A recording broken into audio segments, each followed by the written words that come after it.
start the recording and start the lecture. So today we will try to complete the pharmacoeconomics lecture. I have only 1 hour because you need to attend Telegun's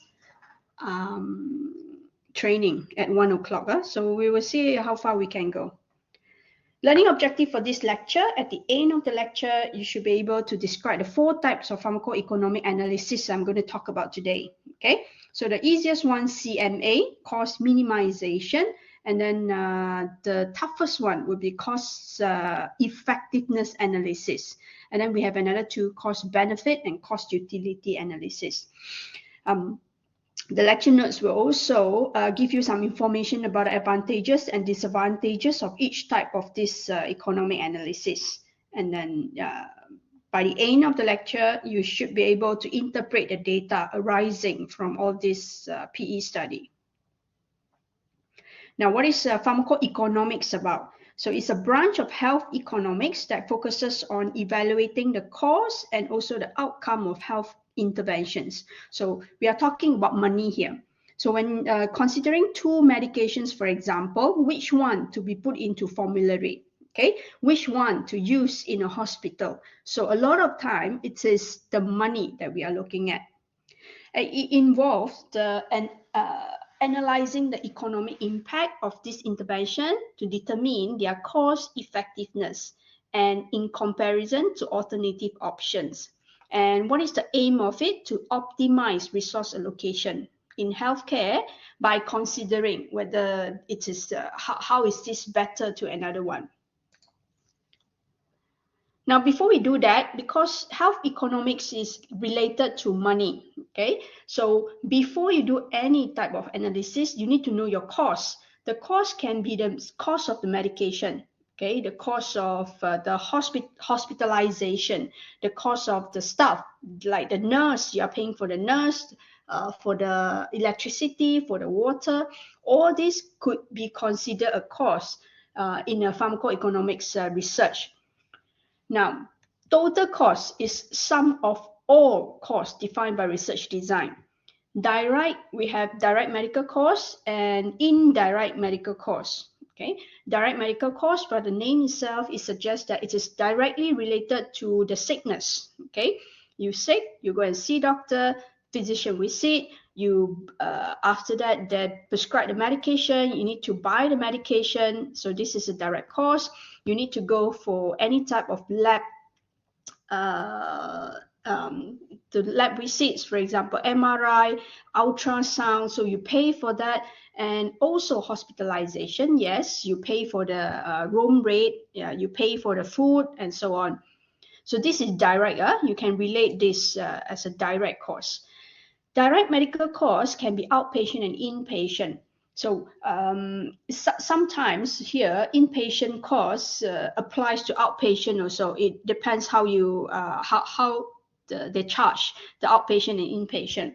So some of the costs in inpatients meaning those who has been hospitalized, drug acquisition costs. So you purchase a medication, the physician's consultation fees, if you need to do physiotherapy, rehab, drug administration, hospital costs, for example, the staff, the nurse, cost of prolonged hospitalization if you get adverse drug effects because of the medication that you are taking. So all this, they need to put you on another medication to subside the ADR. So these are considered direct medical costs.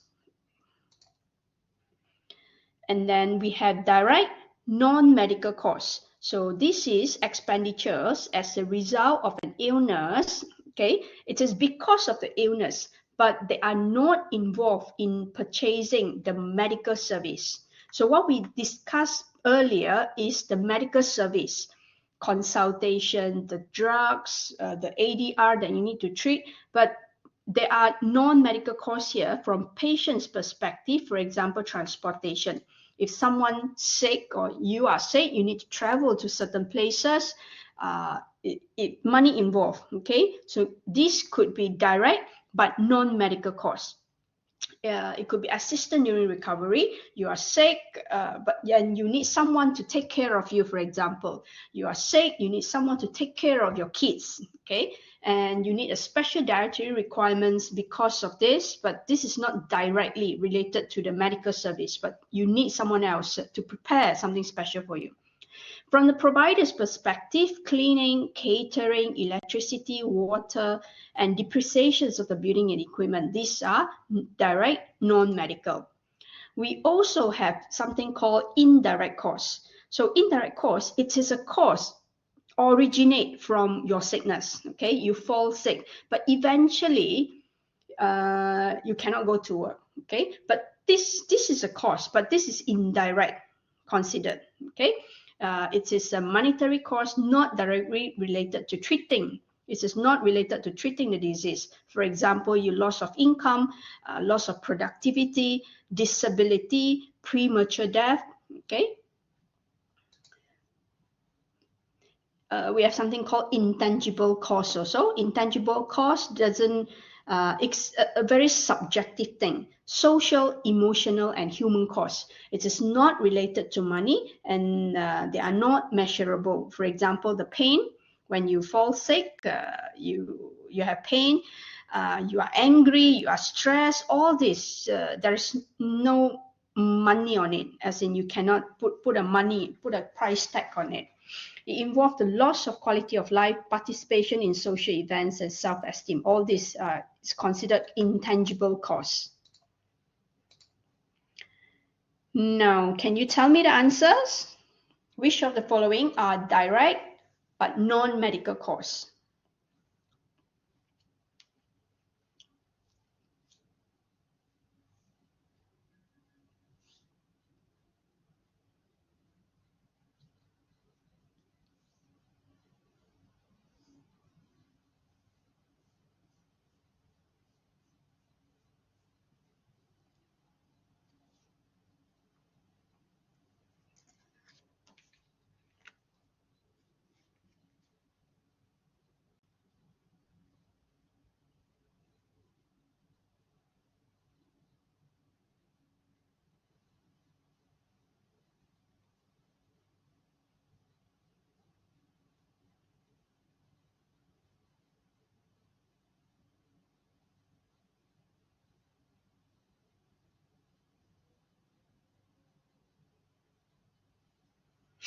What is the answers?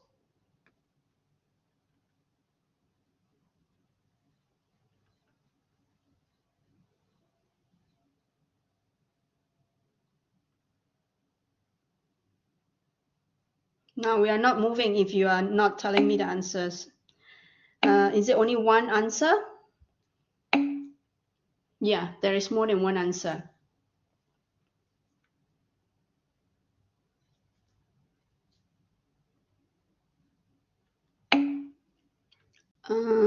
Yes, C is correct. D is correct.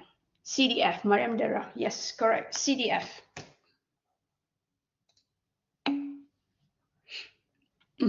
Okay, moving on to pharmacoeconomics analysis. We will start with cost minimization.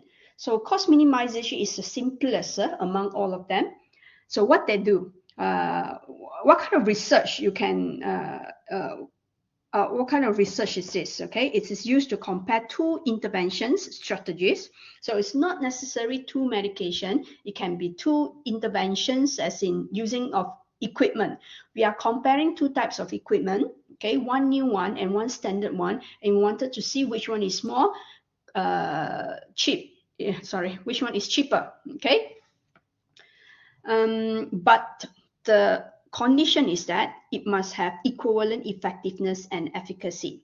So of two medicines with equal efficacy, which one is least expensive? So, or of two procedures, for example, with equal efficacy, which one is less expensive? So it is the most used cost evaluation method, most accurate method when comparing costs between two therapeutically equivalent medicines. When to use CMA? So when we are comparing a generic and an original product, we know that original usually is more expensive. So you can compare that if you know that two of them are of same equivalent in efficacy and effectiveness, which drug to be included in formulary, which procedures to use, and which antibiotic to use. So all these questions when you have this question, then your research can be done using CMA, cost minimization analysis.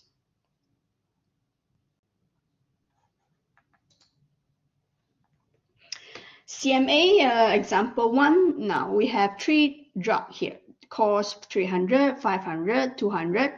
When we talk about the cost, the total cost of a medication, it depends on the researcher. They can only look at drug cost. They can also add in whatever is needed to complete this regimen. Okay, for this case, plus 150 lab cost for monitoring, all the drugs need this 150.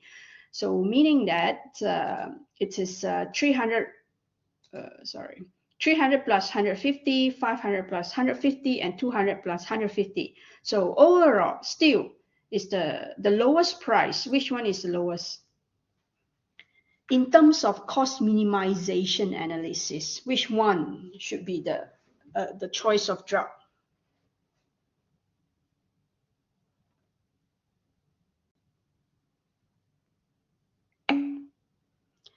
Yep. Yes, it's straightforward. The cheapest one is the answer. And example 2 here, I have ranitidine and sodium alginate. We know that they have a similar efficacy in treating GERD disease. 255 patients, UK study, multi-center. So the drug efficacy was assessed at 4, 8, 24 weeks. And on the basis of the severity symptoms, average daily occurrence, control of symptoms, ability to perform tasks of daily living. So patients either they take ranitidine or they take alginate. But if you are taking ranitidine, you're only taking 300 milligram once daily. If you are taking sodium alginate, it is a 4 times daily dosage. Okay, so by the look of it, so 300 milligram, okay, but take 1 time. Sodium alginate, you need to take 4 times. So it looks like 4 times is very much higher than 300 milligram once daily, right? So with the cost minimization analysis, like I said earlier, we need to include all the costs where the researchers is concerned about. So here, cost included study drugs, the medication fees, okay, physician consultation, investigations and outpatient clinic attendance, medication for adverse events, and other treatment for adverse events. And costs were assumed to be at the same at each center because this is a multi-center study. Yeah? So a table here showing you all the costs involved. Okay, it says that study medications, this alginate is 23.65, okay, per tablet.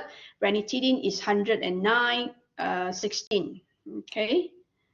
And then, so I mean, in total, so this alginate, you need to pay 23.65 for the 4 doses, and this one dose costs 109. And then we have other GRD drugs, GP consultations. So they consider all these are the other costs.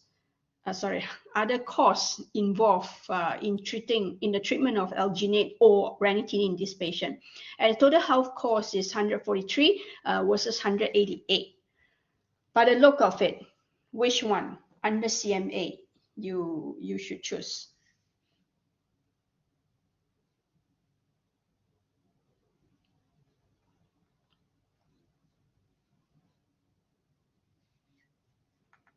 By just comparing these two, nothing else. 143 and 188.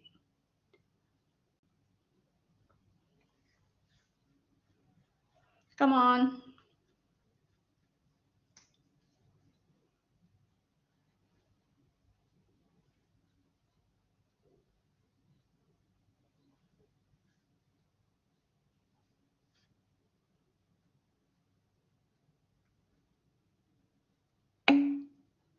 One, 4, 3. Yes, Fatima and Mariam. Yep. So which one is cheaper? We know that it's alginate. Disadvantages, only used to compare two products which is equivalent in dose and therapeutic effects. Only if you know the comparison drug is of same, okay, equivalent, then only you can use this method. Without reliable equivalence between the two products, you cannot demonstrate the equivalency, then you cannot use this. Can perform CME only after showing equivalency.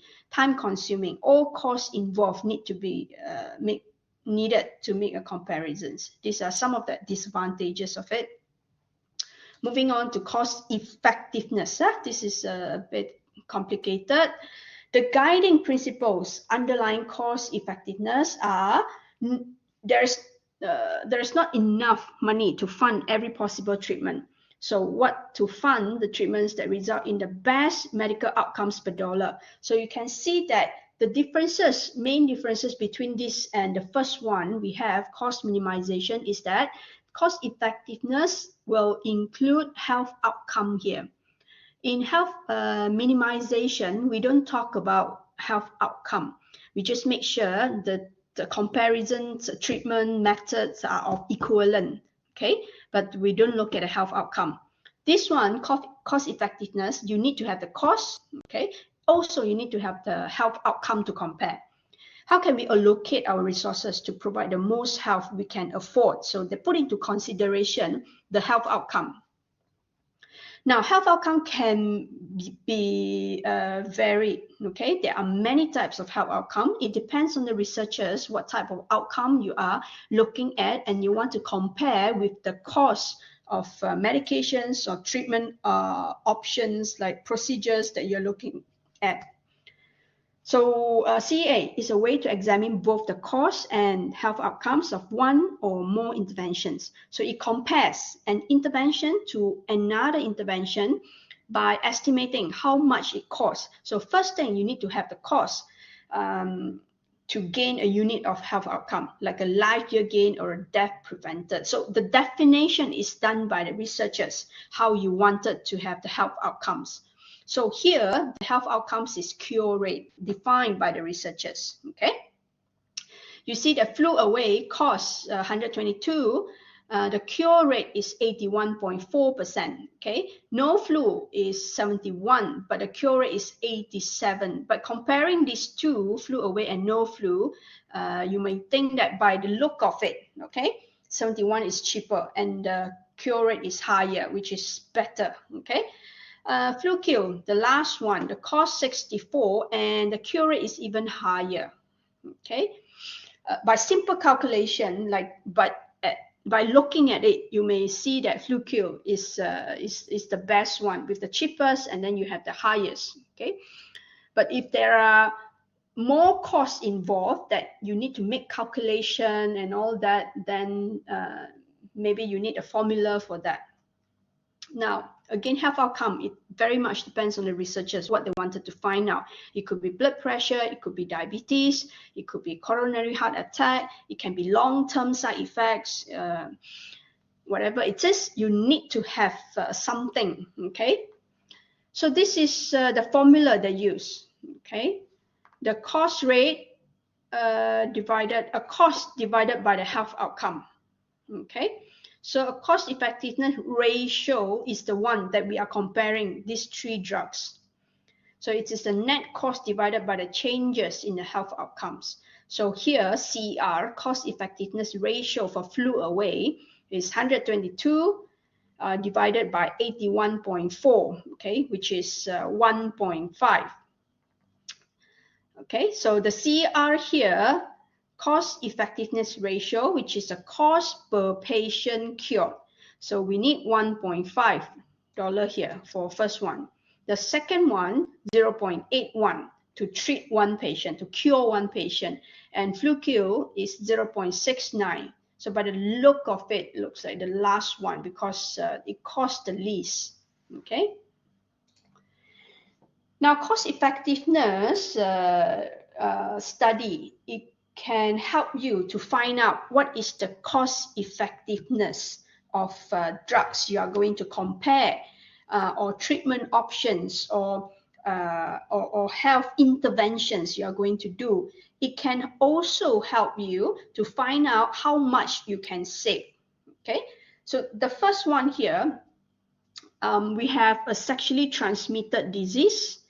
This one, we have the cost of implementation. Okay, if we do the testing, STD is sexually transmitted disease, and then if you do the screening for all the women, okay, the cost of implementation, the cost of the testing, and you treat the woman, this is the cost involved, 24,000 almost, okay, 23,000 plus.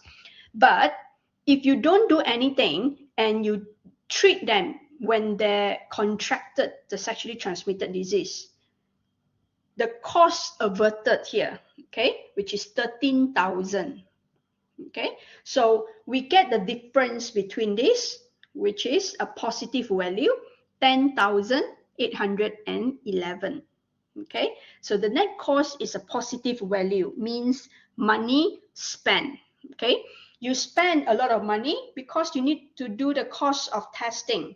If you leave them, you don't do anything, okay, they will eventually contract the disease, okay, and you treat them, you need only 13,000. Yes, this is the figure. So you get a net cost here, 10,000, okay, but by thinking about that, okay, we are using the term cost effective.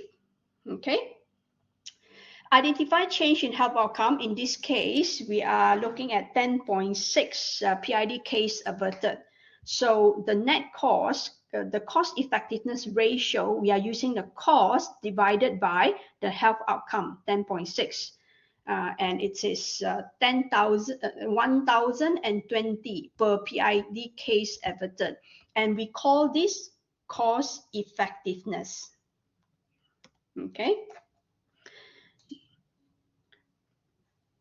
Now this is what I'm trying to explain. CA of a screening intervention preventing chlamydia infecting among high-risk women compared to the status quo of no screening. So the first figure we have is those we are doing the screening intervention. It needs a lot of money, 23,000 plus. Okay, compared with those we don't do screening and we just treat them. Okay, screening versus no screening. The results are presented as CER.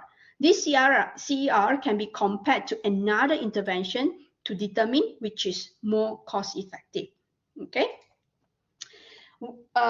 If the net costs of an intervention are positive, so we have the 23,000 minus 13,000, we get a positive value of 10,000 plus, which is a positive value. The results are presented as cost effectiveness ratio. So if in a case, if the prevention cost is lower than the treatment cost, okay, now we got a negative value. And then the analysis of it is net cost saving, okay? And this will result and reported as net cost saving. So I'm going to give you another example showing you the negative, okay? Childhood vaccination program. So this, if you vaccine all the children, okay, and they won't get disease, and then they don't need to be treated with the disease, okay? So this is the cost of implementation. You inject them, you vaccine them. It costs 7.5 billion. However, if you don't vaccine them and you just leave them, and eventually they contracted all kind of disease and you need to treat them, okay? So this cost averted is medical costs and productivity losses. It costs 76.4 billion. So if we do the calculation, you will get a minus negative value, 68.9. And by this, we mean that we are saving. If you get a negative value, you are saving costs, right? You are saving costs because if you vaccine them, it's only 7.5 billion. But if you don't, you will end up with 76.4 billion, which is many, many times higher. Okay, so just a concept about cost effectiveness and cost saving. Okay. Moving on, okay, still talking about the childhood vaccination program. So this is some word explaining the cost of implementing a program are less than the medical and productivity costs of the third. Because the intervention is cost saving, the results are not presented as a cost effectiveness ratio. Instead, they are presented as net cost saving. Now, coming back to CEA with a calculation, so cost divided by the health outcome. So we have 3 medication here, and the health outcome measure here is number of symptom-free days, okay? So like I said, the outcome, health outcome varied, okay? It very much depends on the researcher, how you want to define it, what you want to look at. So we have the cost of management for venlafaxine, for example, 1,285, and then it can provide a symptom-free days, 61 days, okay? SSRI is a 1,348, and then SSRI symptom-free day 52. So with all that, the effectiveness, you can express it as cost divided by the outcome. So each of them, if you divide them, okay, you will find these figures. Okay, by the look of it, okay, the figures, this is venlafaxine is the one that with the cheapest, with the lowest CER, okay, cost effectiveness ratio. Okay. Now another example, treatment with antibiotic A, total cost is 1,800. It cures 90% of patients. Okay, and then we have another treatment with antibiotic B, 2,000, but you have a cure rate of 95%. So the percentage, okay, just make sure that you use the correct decimal place, and then no, these two. Cost divided by health outcome. So 2,000 versus 2,100. So definitely the lower one. Okay, this is cost effective, more cost effective. So how do we, how they use the information from CEA study? Useful in comparing the health and cost impact of different interventions affecting the same health outcome. Okay, useful for understanding how much an intervention may cost. They give you eventually how much per health outcome. Example, an intervention is cost saving. If not, how much more would it cost to implement it? Okay, so it can even tell you that's cost saving or cost effective. Now, we have another words here called incremental. The term used incremental CEA or incremental CEA. So this simply by plugging in the formula. Now we have drug A, drug B, cost of them 210 and versus 530. Okay, with symptom-free day also, GI symptom-free day 200 and 250. So you can easily calculate CEA, right? 210 divided by 200, and then 530 divided by 250. But what is ICER here? Okay, ICER. I think in my lecture notes, I have this ICER in the later slides. You can find it in the later slides. Huh? So a summary measure representing the economic value of an intervention compared with an alternative. Okay, so it is we are trying to find out how much more. So you have treatment A and treatment B. Eventually you find out one treatment is better than the other one, but how much better? Okay, and then that's why we use incremental. It is usually the main output or result of an economic evaluation. We want to see how much better. Okay, for example here, once we have measure of benefit, we can calculate the ICER amount of alternative. So it's the same example, antibiotic A and antibiotic B. If we wanted to find out the incremental of CE, antibiotic B relative to antibiotic A, so this is how we use the formula, cost B minus cost A divided by outcome of B minus outcome of A.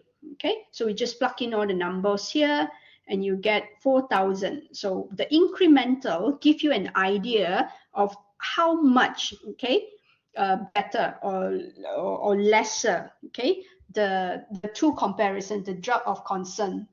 So this one, it found that 4,000 per additional cured patient. If you are using B, if you decided to use B, you can have 4,000 per additional cured patient. You need, okay, you need 4,000 more. ICR example, new intervention costs 100 and is assigned an effectiveness value of 0.9. Status quo is 1,000 and is assigned an effectiveness of 0.8. Calculate the ICR, okay, 1 to 2, for example. So the first thing you do is the cost divided by the value, okay, and then no, sorry, ICR, you're using, you minus them, and then the outcome also you minus them, and then you get the ratio. I think I have answer in the next slide, okay.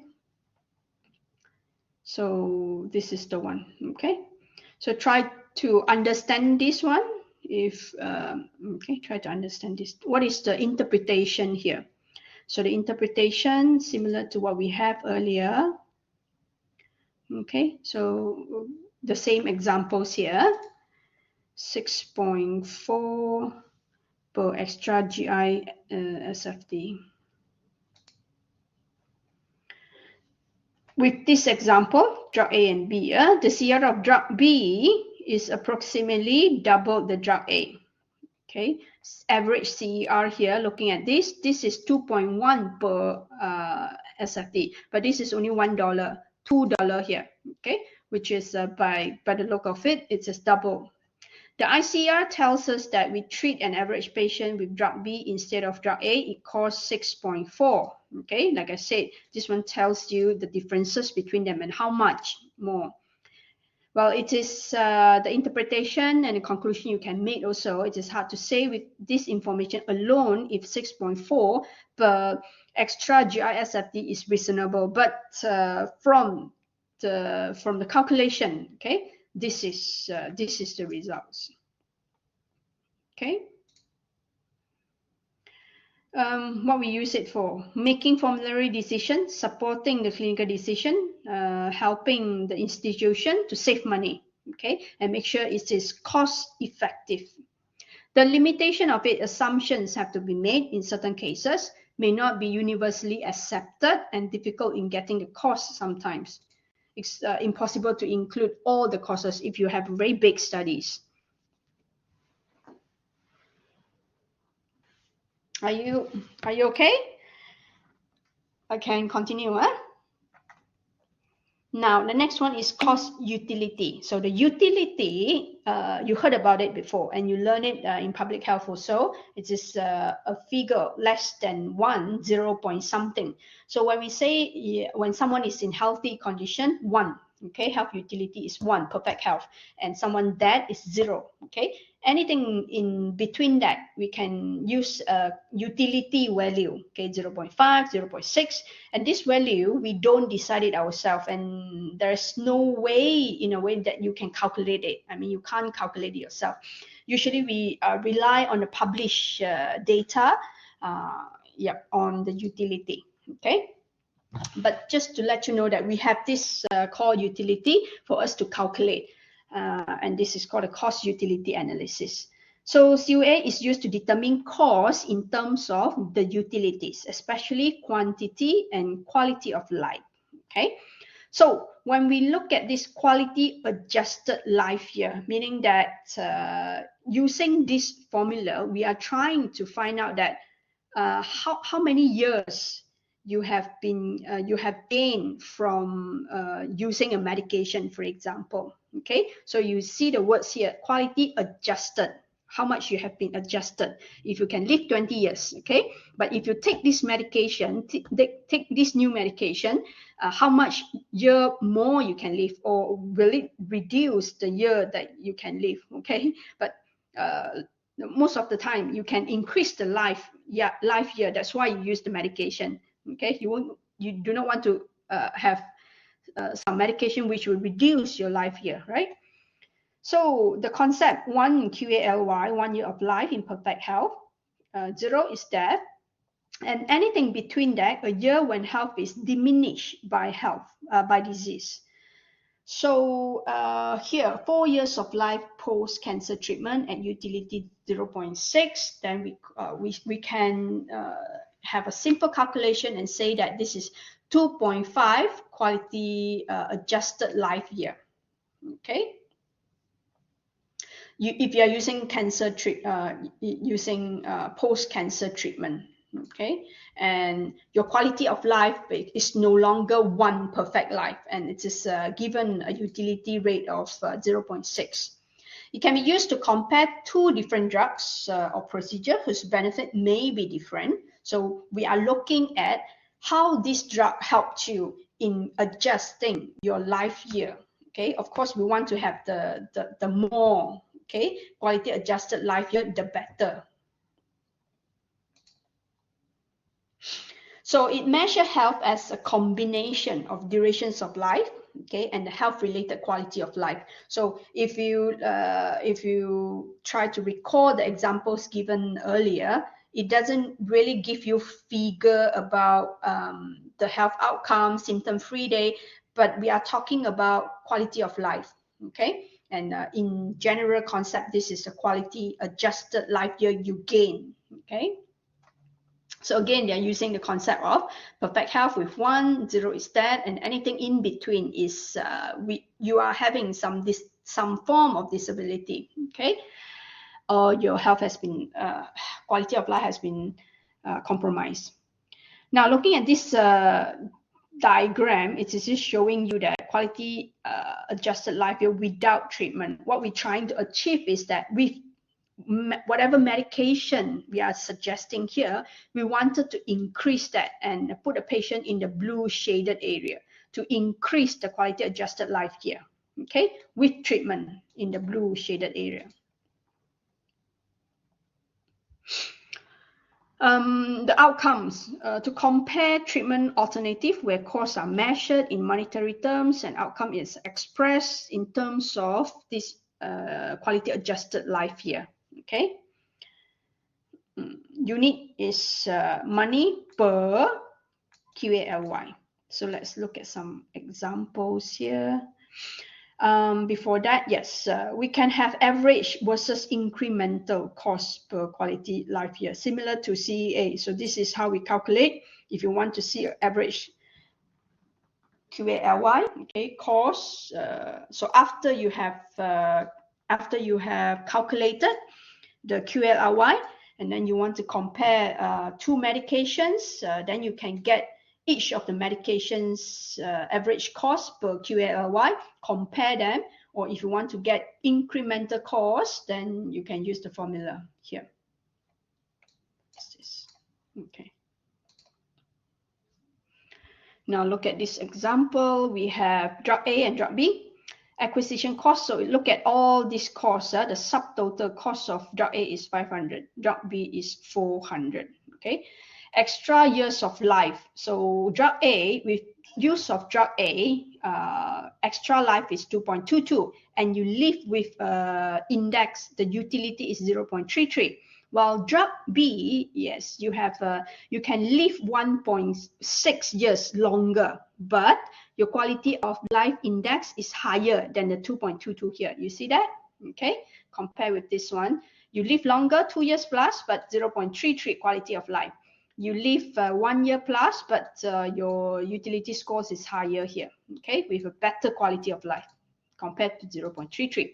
So first of all, get the QALY, 2.22 multiplied by 0.33. This is your quality adjusted life year. And then when you wanted to calculate the CUA, okay, cost utility, you need to have the cost divided by the QALY, okay, both of them. And this is 685 per extra quality of life year, and versus drug B, 606, 600 something, both are 6. This is higher per extra quality. So you need more money for this per extra quality life year, okay. Three methods to obtain utility values. Like I said, we don't calculate it if questions are given in the exam. Okay, utility value will be given. Okay, you don't have to find out yourself. So from published literature estimated from a sample of health professionals, expert, or from patients or health subjects, you can do a simple questionnaire to find out from them. For example, doing your own utility values, finding out. Now, some ideas, okay, think about if a patient live for 10 years with full health, okay, so we are talking about 10 years with full health, 10 multiplied by 1, okay, full health, followed by 10 years with a disease with a utility score of 0.5. So these 10 years will be multiplied by 0.5, and eventually the patient will die, okay. So the total number of quality adjusted life year with without medication here, okay, because we just 20 years, the patients will live 20 years and die, okay, but the consequent I mean the 10 years healthy, 10 years with disease, 15, okay, quality adjusted life 15. If we use a new drug here, okay, can extend the lifespan of patient A by 2 years, so meaning that 22 years the patient can live, okay. And same thing, 10 years of full health, okay. So the first figure we got 10 multiplied by 1, but the subsequent here, because we know the patient can live 22 years now, 10 years definitely in health, okay, but the subsequent 12 years here, we say that 6 years they will live with a utility of 0.8, and another 6 years with a utility with 0.5, okay. So if that's the condition, then the quality adjusted life year is 17.8, okay. And with that, with drug and without drug, the quality adjusted life year gain, okay, is 2.8, okay. So just a simple calculation. So just a concept of it, huh?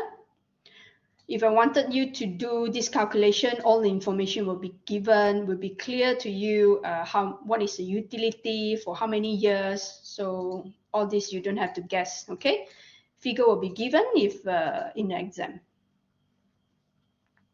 How many QLYs are gained by preventing a 3-month episode of depression, okay? Mean yearly health status utility score, yearly health status utility score with depression. Utility score with depression 0.44, okay. Calculation, the change in utility value induced by the treatment is multiplied by the duration of treatment effect. So look at the calculation itself.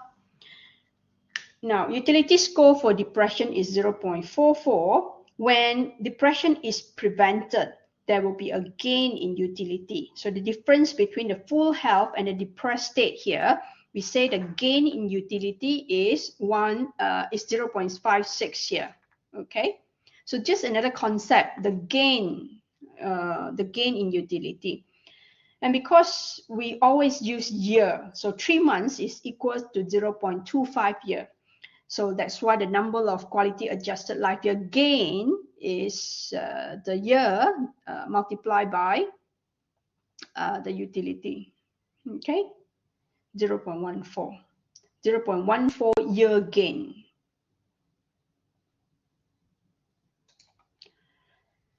Disadvantages of this, no consensus on calculating utility, okay. You either rely on one of the published data, you just have to decide on which one to use. Utility are rough estimates, okay. Many clinicians are not familiar with this. Now, another debate related to CUA is that whether we have negative QALYs. Okay, some researchers they debate that yes, if your living condition is worse than death, okay, can it be considered negative? So negative QALY may be needed to depict this value. For example, living in uncontrollable excruciating pain or living in coma. So this is considered worse than death. Okay, something to think about. In summary, so it considers both cost and effect of treatment on patients. We are looking at the quality adjusted life year. It integrates the patient life expectancy and the quality of life. It is not easy to obtain the quality of life information. We can use generic ratings if we are desperate to use this utility to calculate. CUA is suitable for chronic conditions. If you look at it, we are looking at long term, how many years, okay? Published tables of various cost utility studies have to be interpreted with caution. Okay, you can use for cost effectiveness. You can use to make patient-centered clinical decision, can compare. So it's general for all kind of pharmacoeconomics that will have one of this function.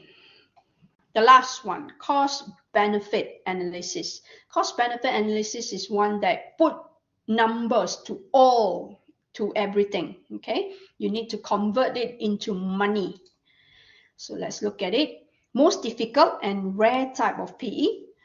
It is a PE analysis in which both costs and benefits are valued in monetary units. A systematic process business used to analyze which decision to make and which one you should forego. So the uses of it determine if an investment is sound. Okay, compare the total expected cost against the total expected benefits. So that's why the cost benefit. Estimate the amount of time it will take to realize the benefits of your investment. So sometimes they use the word benefit to cost also. Okay. So like I said, because everything you need to put you need to put a figure on it. Monetary value is applied. Usually cost of outcome are compared to cost if treatment was not given. Okay. So we have a cost-benefit ratio. It can be expressed in total cost of treatment divided by projected savings in expenditure in whatever you spend. If CBR equals to 1, so it is same as projected savings. Okay. If it is less than 1, the treatment save money by averting future costs. Okay. Less than 1, which is good. Okay. CBA can be used to compare entirely different conditions, different treatments, and different benefits. So you calculate everything based on one project, and then you calculate another CBA for another project, and then you compare them, how much more, okay? Compare them with the figures that you have. Step, understand the cost of maintaining the status quo, identifying the cost. Like I said, because in this analysis, everything you need to put a cost to it. So the first few things is to make sure that you put a money on them. Identifying which one is the benefit. What is the benefit you are measuring here? Assign a monetary value to the costs and benefits. Create a timeline for expected costs and revenue. So both treatment, you need to have something to compare. You cannot compare one with 1 year and another 10 years thing. So a timeline is important for cost and the benefit that it shows. Okay, compare costs and benefits. Looking at examples of prevention of hepatitis A, typhoid, and malaria in travelers. Okay, a cost-benefit analysis. So we calculate a cost-benefit of prophylaxis in British travelers. Okay, which one provide a better cost-benefit? Which one to prevent? Whether it's hepatitis A, typhoid, or malaria is more cost-beneficial. Okay, so the treatment options for typhoid, we have these 3 types. Hepatitis A, we can use these 2, and malaria, we use these 2. So looking at direct costs and indirect costs were included. So for all this calculation, if you want to do a comprehensive calculation, you need to have all the costs included for the treatment of malaria, prophylaxis, including the vaccination, the medications involved here.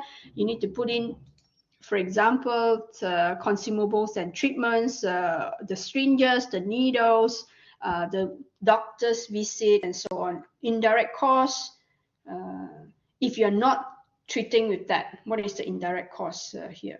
Okay, so this table shows malaria. Okay, the first two is malaria, and then followed by typhoid, and then Hep A. Okay, the cases preventing, these are the cases you can prevent with the use of this medication, and then this is the cost of the treatment. Okay, how much you need to spend using this medication, the cost avoided if you're using this medication. So looking at the calculation here, cost-benefit ratio, okay, we use the cost of treatment divided by the cost avoided, which you can guess cost-benefit, okay. So if we use the same formula for all that, so this is something that you should compare between. Looking at it, the malaria treatment, both of them are having a low, okay, cost-benefit ratio 0.19 and 0.57, and the rest are high. Malaria prophylaxis had favorable CB ratio. Remember that we say less than 1, okay? Typhoid and hepatitis prophylaxis cost was considerably more than the cost of treating the patient who contracted those diseases. It will cost more than it will save. So looking at it again, here, if you treat them, okay, the cost you avoided is way more than the cost you need to treat them. If you don't do anything, the cost, if you don't do anything, this one is what you need to spend on, okay? And you need to treat them because you are not preventing them from having the problem. But if you look at the rest of it, cost of treatment is 36,000, okay? If you inject them with all this vaccine, okay? Prophylaxis. But if you don't do anything and eventually they contracted something and they need to go for treatment, and this is the cost they're going to spend, okay? It is way less than the cost of treatment. So in this cost benefit, we are looking at whether this is cost beneficial, okay? So definitely the malaria one is more cost beneficial because you save a lot of money. But it is doubtful whether this typhoid and hepatitis A is cost beneficial, because the conclusion here, the cost was considered, the prophylaxis, the prevention cost was high, more than the cost of treating the patients who contracted those diseases. So it will cost more than it will save. Okay. There are limitations also. All outcomes must be assigned a monetary value. Okay, difficult to get acceptance by all. And also one thing that this is the cost. Another person may not agree with them. Okay. Disadvantages: difficult to place a monetary value on health outcomes. Different methods of doing so. Many elicit different estimates. So how to get the consensus? Uses analyzing a single intervention to determine whether its total benefits exceed the cost, okay, by comparing alternative. So we see which one is better than, if A is better than B, okay. So during COVID time, I found a cost benefit analysis. If you are interested, you can go and read on this article. Now, okay, here is another example, which is not related to the cost of treatment, but it is related to whether you will earn money, okay? We have two options for you here, whether you want to buy this asthma clinic, or you want to buy this coagulation, or you want to set up this asthma clinic, or you want to set up this coagulation clinic. So determine whether an asthma clinic or coagulation clinic more cost beneficial, okay? Now, the total cost of asthma clinic is 20,000, okay, cheap. Coagulation clinic is 50,000, more than asthma clinic. But the benefits of it, asthma clinic, you will get 40,000, which is just double, okay, because the money spent 20, but you have a total benefits of 40. You need to spend a lot of money, 50,000, you have a total benefits of 75,000. In terms of money, yes, 25,000 is more than 20,000. But in terms of ratio, we are talking about you are having double, okay? Double, but this is only 1.5. So if you look at the calculation here, the net benefits, total benefits minus total cost, this is 20K and this is 25K. But the benefit to cost ratio, which is 2 times, and this is 1.5. This is what I meant, okay? But we can also look at cost to benefit ratio. So this is just by another way of how much you spend and the benefit you are gaining, okay? So with this figure, we know that it's 2 times for asthma clinic, but in terms of money, the coagulation is better. Which clinic is a better financial decision? A few things to consider. Both clinics are beneficial. This is what we know, but it's not clear which is better investment. The coagulation clinic has a better net benefit, okay, but the asthma clinic has a better benefit to cost ratio. There are many other factors the decision makers may want to consider before they make a decision. Good thing is we don't need to decide, but this is a case study for you to think about, okay? So sometimes when you are doing a comparisons between, it is not only the pure figures. So there are many other factors that you need to put into consideration. So the last slide I have here, a summary of our PE lectures today. PE measures and compares. The main thing is pharmacoeconomic studies. You conduct it because you want to compare. When you are in a dilemma, you wanted to find out which one is better, which one should I use, which one to put in formulary, okay? So comparison is one thing. PE helps balance the desire. 4 basic types of PE studies we have learned. And sometimes the incremental cost effectiveness ratio will give you a better idea, a figure for you to consider. This is better than another treatment by how much, okay? And if it is not about the money health outcome that you can put money on it, then in long term, when you are considering about long-term illness, a life year, quality adjusted life year can be considered. So the cost utility that you can use to calculate is a form of pharmacoeconomic study. So economic analysis are but one part of the decision-making process for sure. Okay, so we don't. So it depends on the researchers, but a lot of time it is just one part of it.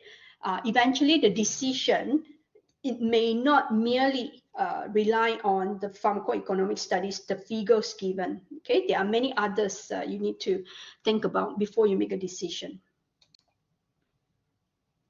Okay, thank you for your attention. Do you have any questions?